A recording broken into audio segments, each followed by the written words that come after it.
Another question here. Iman from Egypt.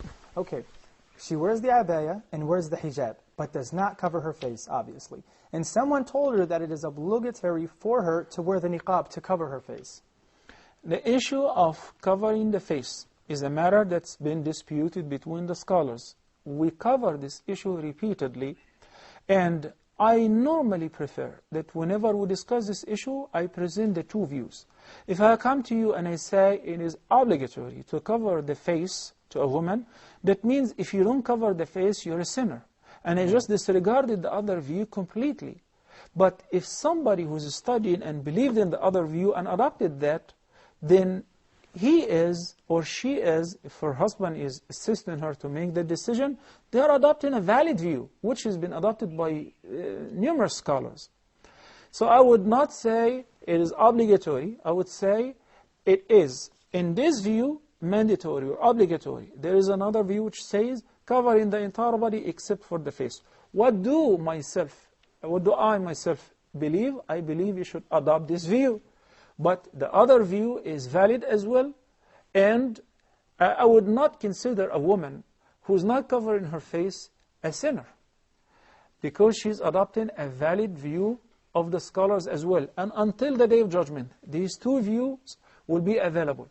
There is a very interesting thing that's worthy of mention here, which is the scholars who said that it is not necessary for a woman to cover her face.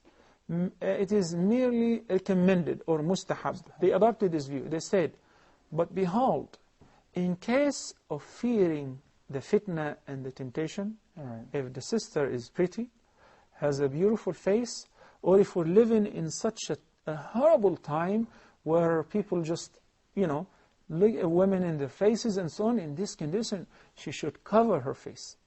So we find the two schools have met at this point, that if you believe there is a fitna, then that means there is a general consensus between all the scholars and the schools that covering the face becomes mandatory, not just mere recommended.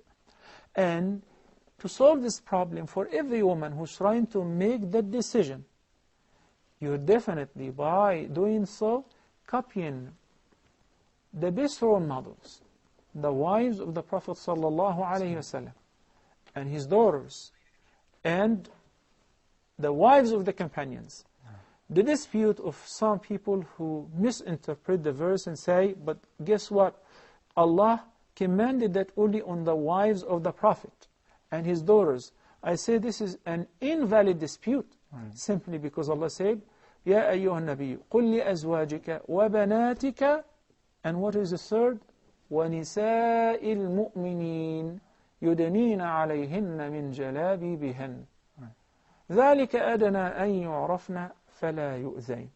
So the command of hijab in general, or a veil, was, O the messenger or the prophet of Allah, tell your wives, your daughters, and the women of the entire ummah to lower their garments or their veils upon them.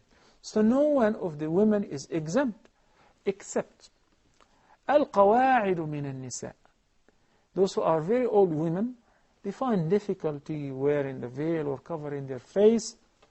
In addition to, there is no attraction whatsoever in them, and they have reached an age where they do not even expect to get married. So there is no fitna. In this case, they are permitted not to wear this veil or cover their face in order to make it easy for them, since the fitna does not exist anymore.